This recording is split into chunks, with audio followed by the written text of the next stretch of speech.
नूतन वर्ष उदय बोलो, अरे हो सबका मंगलमय बोलो, और हे हिंदू वीर अरे भगवे को उठा और भारत माता की जय बोलो।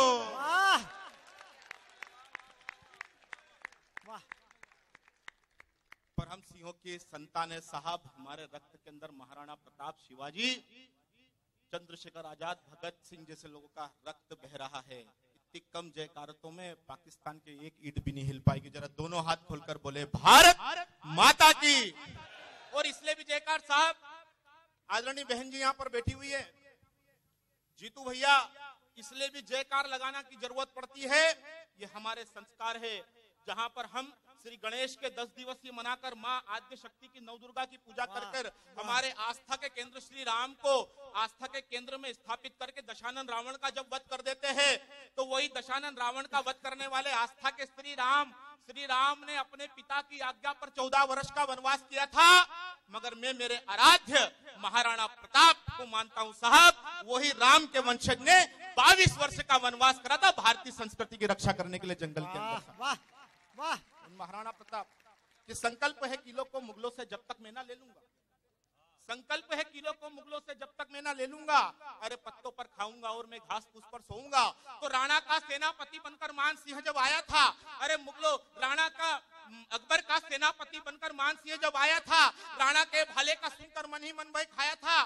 तो पुंजा भील को सेना नायक महाराणा प्रताप ने बनवाया था, युद्ध में तीरों के जिसने हाहाकार मचाया था। तो राणा प्रताप की वीरता ने अरे मुगलों का सिंहासन हिला दिया, और युद्ध में हल्दी घाटी ने अकबर को पानी पिला दिया। युद्ध में हल्दी घाटी ने अकबर को पानी पिला दिया, क्या बात है, वाह बहुत अच्छा नारायण। युद्ध में हल्दी घाटी ने अकबर को पानी पिला दिया। और मित्रों, मैं कोई राजनीतिक पार्टी से बिल्कुल नहीं हूं, मगर मैं विचारधारा से जुड़ा हूं, जिस विचारधारा परिवार के लोग यहाँ बैठे हैं। स्वागत। थोड़ी बढ़ा दे, जान लेके देगा। मित्रों धन्यवाद।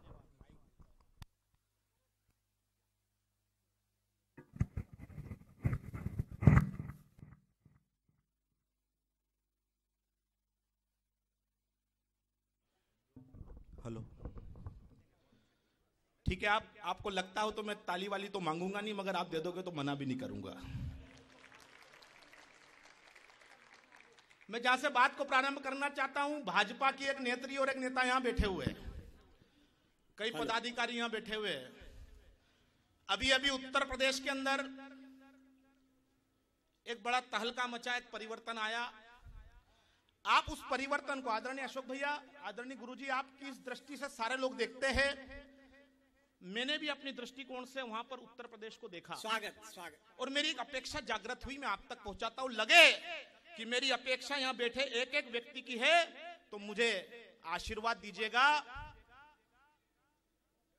कि समय चक्र परिवर्तन नक्षत्रों से राशिफल बदल गया। समय चक्र परिवर्तन से राशिफल बदल गया। काली रात का हर काला षड्यंत्र विफल गया, और परिणामों से प्रसन्न हो ये सारा भारत देख रहा है कि श्री राम का मंदिर बनाने उत्तर से सूरज निकल गया। श्री राम का मंदिर बनाने उत्तर से सूरज निकल गया। श्री राम का मंदिर बनाने उत्तर से सूरज निकल गया। पर मित्रों, अपेक्षा फिर जागृत हो गई कि काजल की काली कोठी में सत्ताना गंदी हो जाए। आदरणीय शुभैया कि काजल की, फिर मैं अपेक्षा बता रहा हूं, आदरणीय कपिल जी ने जो मंच दिया है कि काजल की काली कोठी में सत्ताना गंदी हो जाए। फिर आशीर्वचन दीजिएगा कि काजल की काली कोठी में सत्ताना गंदी हो जाए, संसद की धक्का मुक्की में कहीं गति ना मंदी हो जाए। और मैं एक निवेदन करता हूं इस देश के पंत प्रधान से कि नोटबंदी तो हो गई, अब गोहत्या बंदी हो जाए। नोटबंदी तो हो गई, अब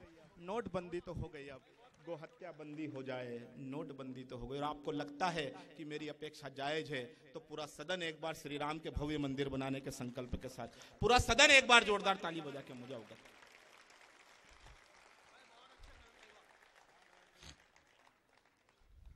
कुछ लोगों ने प्रश्न चिन्ह खड़े, जीतू भैया आप प्रदेश के उपाध्यक्ष है, पूर्व विधायक है, आप एक बहुत अच्छे कलाकार हैं, अभूतपूर्व विधायक है, ऐसा यहाँ से बोला गया। और यदि मैं कह दूं कि आप आने वाले भी विधायक हो तो इसमें भी कोई अतिशयोक्ति नहीं होगी। मुझे मालूम था तुम 10 लोग इसीलिए खड़े हो कि हम जब नारे लगाए तो जीतू भैया देख ले। मित्रों, जब प्रश्न चिन्ह खड़ा होता है, बहन जी मैं ये पंक्ति बताना चाहता हूं, आपके मन तक रखना चाहता हूं, मैं भारत हूं, मैं भारत हूं, लगे उन लोगों तक तो जवाब देना। क्या भारत? कि बार बार धन लूटा, क्या बताऊं तन लूटा, कि बार बार धन लूटा, क्या बताऊं तन लूटा, फिर भी ईमान मेरा लूट नहीं पाया है। कि रात दिन चलते रहे, क्रांति दीप जलते रहे, गांव की मिट्टी का साथ छूट नहीं पाया है। तो हुण शक मुगलों के, आता ताई लुटेरों के, अरे जुल्मों से दम मेरा घुट नहीं पाया है। और 200 वर्ष अंग्रेजों ने रोज कोड़े मारे यहाँ, अरे फिर भी ये मेरा देश टूट नहीं पाया है, फिर भी ये मेरा देश टूट नहीं पाया है।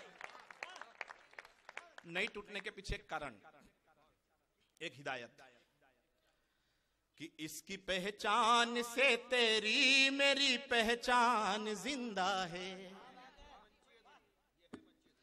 इसकी पहचान से, थोड़ी ताली मेरे लिए बजा दोगे चल जाएगा, ऐसे नहीं, इसकी पहचान से तेरी मेरी पहचान जिंदा है, ये सदियों तक रहे खुशहाल यही अरमान जिंदा है।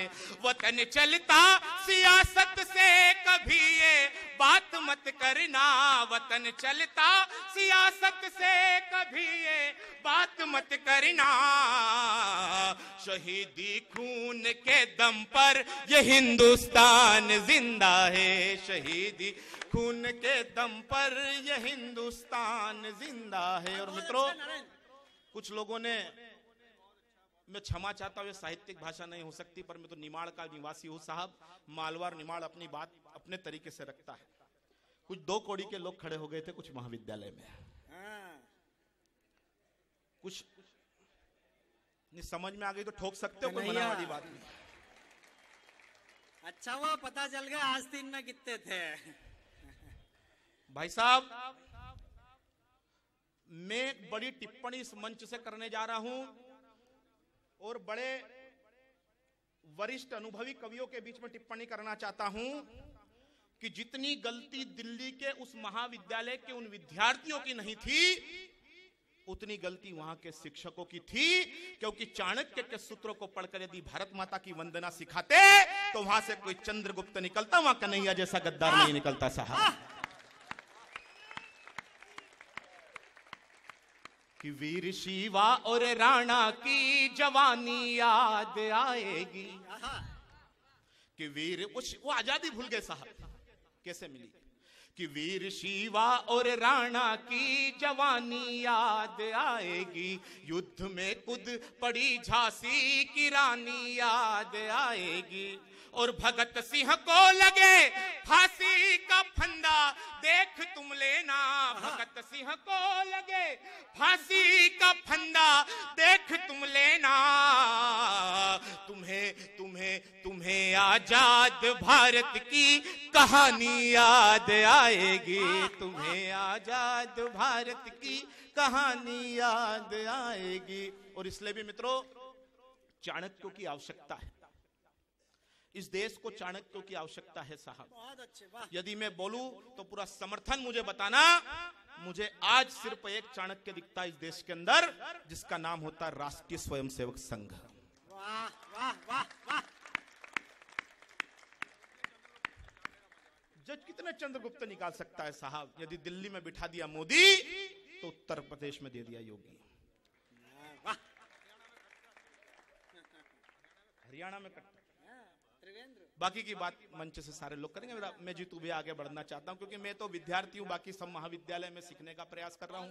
मित्रों, कि हार लिखू जीत लिखू क्या बताओ, मीत लिखू प्रीत की ही रीत का सम्मान होना चाहिए, कि हार लिखू जीत लिखू क्या बताओ, मीत लिखू प्रीत की ही रीत का सम्मान होना चाहिए। राम का उद्देश्य यहाँ, कृष्ण का उद्देश्य यहाँ, कहीं गीता कहीं मानस गान होना चाहिए। तो सोने को सवार लुटा सोमनाथ, कि सोने को सवार लुटा वीर धैर्य ज्वार फूटा, तो राणा और लक्ष्मी सा बलिदान होना चाहिए। और कितने ही चंद्रगुप्त बनते हैं रोज यहाँ, अरे ऐसे चाणक्यों पे अभिमान होना चाहिए, ऐसे चाणक्यों पे अभिमान होना चाहिए। और मित्रों, चूंकि मंच पर अभी बहुत बड़े कवि बैठे हैं, मैं सिर्फ 3 मिनट में अपनी एक रचना पढ़ना चाहता हूँ। अच्छा मंच भी आदेश करे और आपका आदेश हो तो मैं 2-3 मिनट बिल्कुल बिल्कुल नरेंद्र, बहुत अच्छा पढ़ रहे हैं आप। कि वो ठंड गर्मी बरसात अड़ा है सरहद पर। वाह।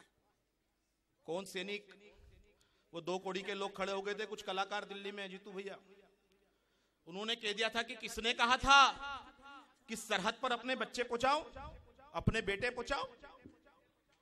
ऐसे लोगों को जवाब देने के लिए हमारी कलम में हमने शाही नहीं डाली, अपना रक्त डाला और उन वीर महापुरुषों के लिए, शहीदों के लिए गाथा लिखने का प्रयास करा, सब बात तक पहुंचाने का प्रयास करा। वाह। कि ठंड गर्मी बरसात अड़ा है सरहद पर, वो ठंड गर्मी बरसात अड़ा है सरहद पर, तब तिरंगे का मान बढ़ा है सरहद पर। हाँ, वो ठंड गर्मी बरसात अड़ा है सरहद पर, तब तिरंगे का मान बढ़ा है सरहद पर। और माँ की अंतिम सांस चल रही है घर पे, और फिर भी सीना तान खड़ा है सरहद पर, फिर भी सीना तान खड़ा है सरहद पर। मित्रों, वो है सैनिक। पर मित्रों, धर्म की एक ही सीमा है, और वो सीमा है देश की सरहद।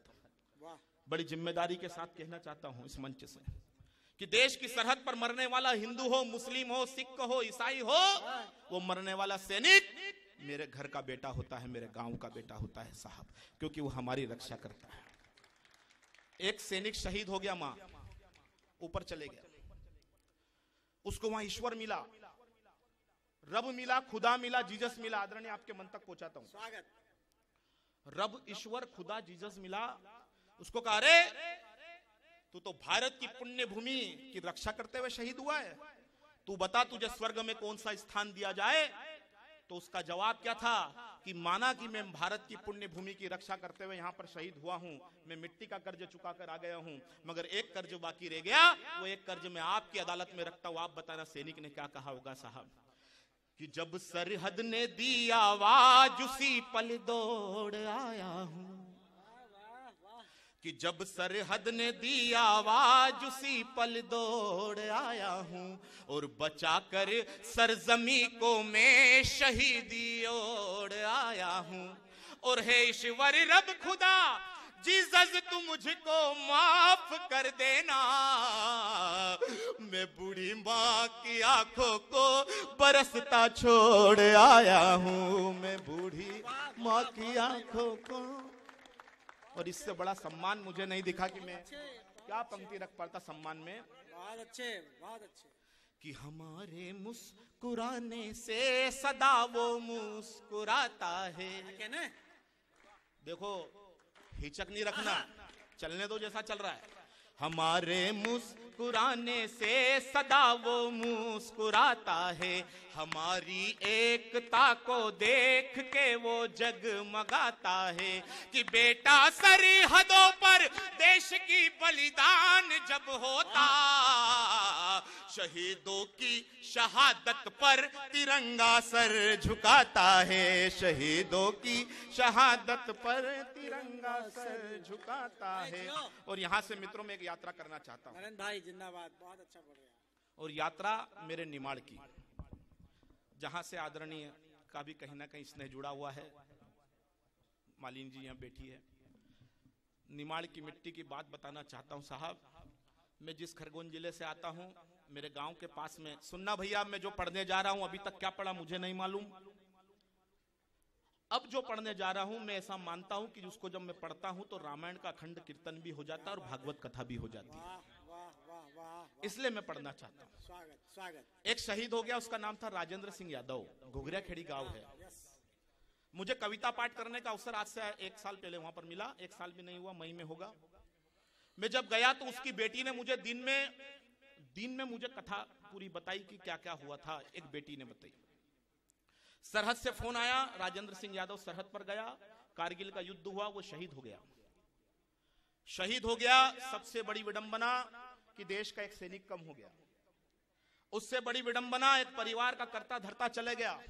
उससे बड़ी विडंबना कि उसकी 4 माह पहले विवाह हुआ था, पत्नी विधवा हो गई। उससे बड़ी विडंबना कि उसकी पत्नी के गर्भ में 3 माह का शिशु पल रहा था। और उससे भी बड़ी विडंबना, विडंबना शब्द नहीं बोलना चाहिए, फिर भी बोल रहा हूं विडंबना, कि जब वो शिशु धरा पर आया जन्म लेकर, तो एक बेटी के रूप में आया। और वो जब बेटी के रूप में आया, जब उसको ईश्वर ने जिह्वा दी, जब उसने अपनी मां से प्रश्न करा कि ये दीवार के ऊपर जो फोटो 1 बाय 1 की लगी हुई जिस पर माला टंगी, ये है कौन? उस मां के क्या बेटी के प्रति, बेटी के मां के प्रति, एक पत्नी के पति के प्रति क्या भाव होंगे, मैं आपकी अदालत में रखता हूं, देखिएगा साहब वो पत्नी क्या कहती है शहीद की, कि 7 फेरों की तुमने कसम थी निभाई। थोड़ा सुनने का प्रयास करना कपिल भैया, ये मुझे नहीं मालूम कविता है या नहीं है, मगर आप तक पहुंचाता हूं कि 7 फेरों की तुमने रस्म थी निभाई, रखोगे सदा साथ कसम थी ये खाई। वो मंगल मुहूर्त तुम्हें याद करते, वो साड़ी वो गहने तुम्हें याद करते, वो माथे का सिंदूर वो बिछा वो लाली, वो रोती है पायल जो पैरों में डाली, वो काजल की डिब्बी भी हाथों से छूटी, वो हाथों की मेहंदी भी अब मुझसे रूठी। और जब जाना ही था तो अरे जब जाना ही था तो थोड़ा रुकी जाते, अरे जन्मी थी बिटिया का मुंह देख जाते। जन्मी थी बिटिया का मुंह देख जाते। वो रोती सी सकती, वो आहे है भरती, वो प्यारी सी बिटिया तुम्हें याद करती। वो पूछती है मुझसे कि पापा कहाँ है,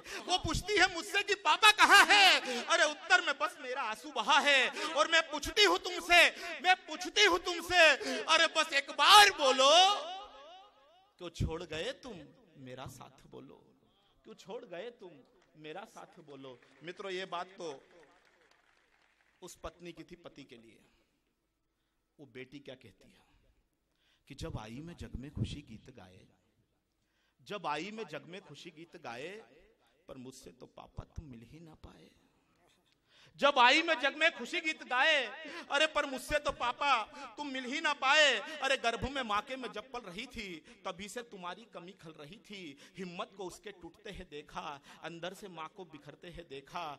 हिम्मत को उसके टूटते हैं देखा, अंदर से माँ को बिखरते हैं देखा। अब अंगुली पकड़ के चलवाएगा कौन, स्कूल में दाखला दिलवाएगा कौन। अरे कंधे पर बैठकर मैं मेले में जाती, पोहा जलेबी समोसा में खाती। अरे दुनिया भी मेरी कहानी ये कहती, तुम्हें आगे बढ़कर मुखाग्नि में देती। पर अब पैरों पर अपने खड़ी हो गई हूं, और देखो तो पापा बड़ी हो गई हूं। अब पैरों पर अपने खड़ी हो गई हूं, और देखो तो पापा बड़ी हो गई हूं। बस कुछ दिन बाद मेरी शादी भी होगी, बस कुछ दिन बाद। देखिए बेटी क्या मातृ शक्तियां बैठी है। बस कुछ दिन बाद मेरी शादी भी होगी, फिर पोता भी होगा और नातिन भी होगी। पर शादी में अधूरा ये विधान होगा, अरे पिता के बिना क्या कन्यादान होगा। शादी में अधूरा ये विधान होगा, पिता के बिना क्या कन्यादान होगा। बस कुछ दिन बाद मेरी शादी भी होगी, फिर पोता भी होगा और नातिन भी होगी। शादी में अधूरा ये विधान होगा, अरे पिता के बिना क्या कन्यादान होगा। किस्मत से मेरी सदा ये गिला है, ईश्वर ने मेरा विधाता छीना है। दुनिया भी मेरी कहानी ये कहती, तुम्हें आगे बढ़कर मुखाग्नि में देती। पर सपनों में अपने सदा बात करती, और ये बेटी तुम्हारी तुम्हें याद करती। ये बेटी तुम्हारी तुम्हें याद करती। वो गोदी वो लोरी वो ममता का आंचल, वो ममता का आंचल, वो मिट्टी का खिलौना, वो घर का आंगन, वो माता पिता संग समय का बिताना, भाई बहन को सिनेमा दिखाना, वो माथे तिलक से गौरव का वंदन, अरे बहना की राखी से रक्षा का बंधन। वो अमिया बगीचे, वो सावन के झूले, अरे दोस्तों का संग का सब कुछ तुम भूले। गांव में दुर्गा और गणपति बिठाना, नवग्रह के मेले में खूब घूमने जाना। पर बूढ़ी ये आंखें अब थक सी गई है, जीवन की गाड़ी अब रुक सी गई है। बूढ़ी ये आंखें अब थक सी गई है, जीवन की गाड़ी अब रुक सी गई है। तो सुन ले रे बेटा, क्यों सबको रुलाता, और पूरा गांव तुमको है वापस बुलाता। बहुत बहुत धन्यवाद।